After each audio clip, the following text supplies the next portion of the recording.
Welcome friends. RRB group D के जितने भी मित्र साथीगण हैं उनके लिए एक बहुत बड़ी खुशखबरी है कि इतने लंबे स्ट्रगल के बाद आपका एग्ज़ाम का डेट अनाउंस्ड हो चुका है दोबारा। और ये एग्ज़ाम का डेट है 27 नवंबर से लेकर के 16 जनवरी 2026 तक आपका आरआरबी ग्रुप डी का एग्ज़ाम चलेगा।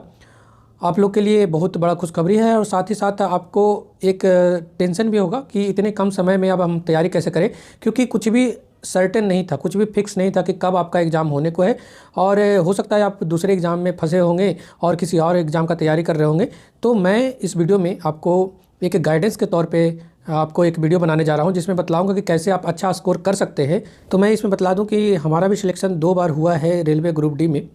तो मैंने कैसे निकाला था 2018 और 2019 में, दोनों बार मेरा लगातार हुआ। पटना बोर्ड से हमारा सिलेक्शन हुआ और मैंने उस जॉब को ज्वाइन नहीं किया। मैं अभी एसएससी के थ्रू कहीं जॉब कर रहा हूँ। और साथ ही साथ मेरा इस बार रेलवे जेई में भी सिलेक्शन हुआ है मुंबई बोर्ड में।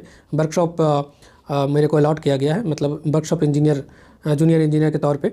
और आपको वो एक्सपीरियंस आपके साथ शेयर करना चाह रहा हूँ कि कैसे आप, जैसे आज के समय 18 तारीख हो गया तो आपके 9 दिन के अंदर एग्ज़ाम है, तो आप कैसे तैयारी करेंगे। और जिनका डेट लास्ट में पड़ने वाला है, जनवरी 2026 में पड़ने वाला है, या फिर जिनका एग्ज़ाम दिसंबर के लास्ट वीक में या फिर सेकेंड वीक में पड़ने वाला है, वो लोग कैसे तैयारी करेंगे।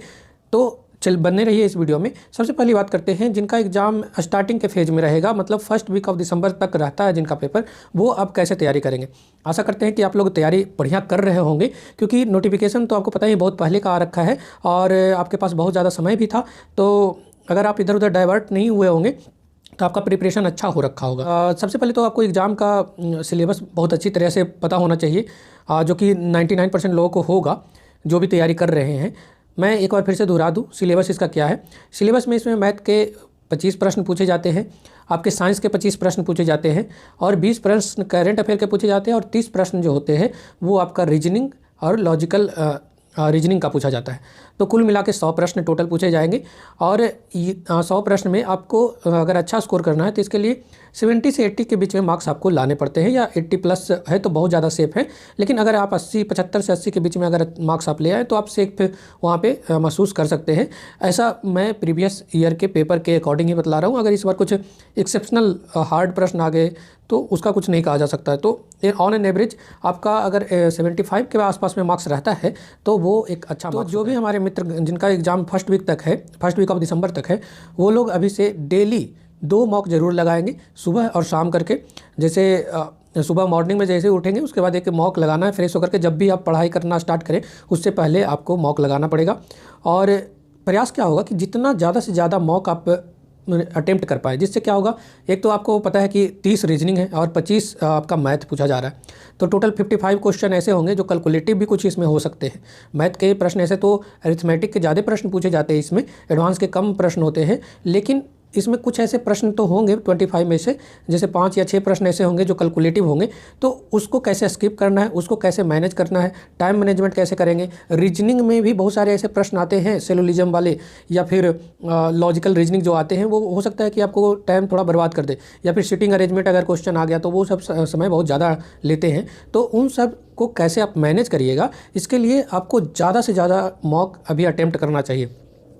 कम से कम आपको एग्ज़ाम से पहले 30 से 40 मॉक आपको अटेम्प्ट कर लेने चाहिए। आप उस हिसाब से सोच लीजिए कि आपको आपका पेपर कब है और आप कितने अटेम्प्ट अभी लेंगे। और करंट अफेयर का आपका ध्यान होना चाहिए। करंट अफेयर आपको पता है कि अभी पिछले 1 साल का करंट अफेयर जनरली पूछा जाता है। तो सितंबर के मंथ से करंट अफेयर आप कवर करेंगे पिछले 1 साल का। तो आशा करता हूं कि अक्टूबर का या फिर नवंबर का करंट अफेयर नहीं पूछा जाएगा। तो सितंबर से लेकर के पिछले सितंबर तक के करंट अफेयर आप तैयार करेंगे।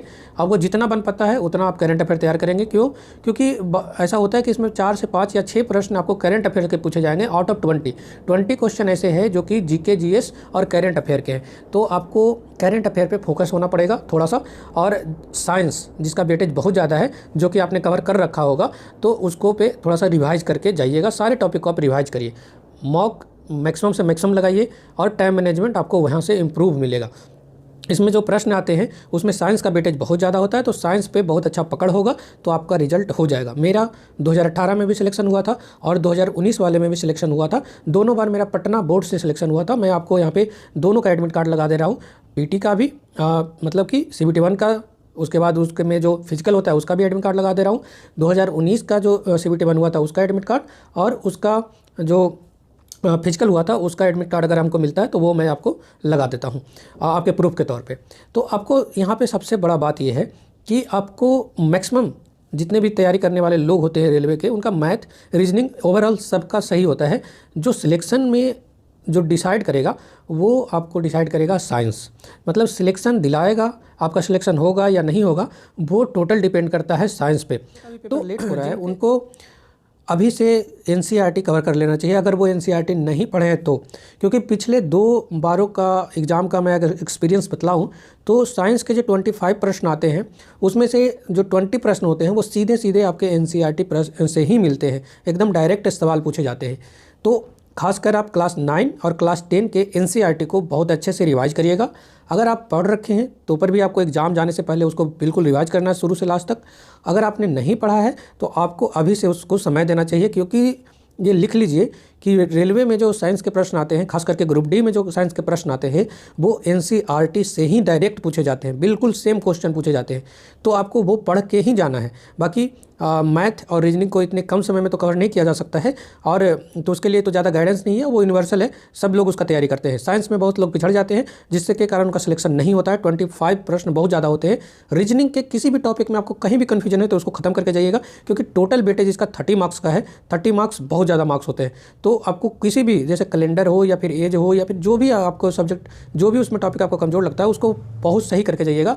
ये आपको कहाँ से पता लगेगा कि आपको प्रश्न नहीं बन रहे, तो आपको मैक्सिमम मार्क्स लगाने हैं, ठीक है। और इससे रिलेटेड आपको कोई भी कन्फ्यूजन होता है इस तैयारी के दौरान कि सर आपने कैसे किया था तैयारी, या फिर और कोई कन्फ्यूजन होता है, ऐसे मैंने प्रयास किया है इस वीडियो में शेयर करने का कि क्या कैसे कैसे आप तैयारी कर सकते हैं, अभी से आपका क्या स्ट्रेटजी होना चाहिए, वो मैंने शेयर किया है इस वीडियो में। तो अगर आप फिर भी आपको कोई कन्फ्यूजन रह जाता है तो हमारे टेलीग्राम चैनल से जुड़िए आप, लिंक आपको डिस्क्रिप्शन में मिल जाएगा, और वहाँ पे आप सीधा प्रश्न पूछ सकते हैं। और जिनको भी कन्फ्यूजन होता है वो डायरेक्ट यहाँ पे ज्वाइन करें और चैनल को सब्सक्राइब जरूर करिएगा। Thank you for watching.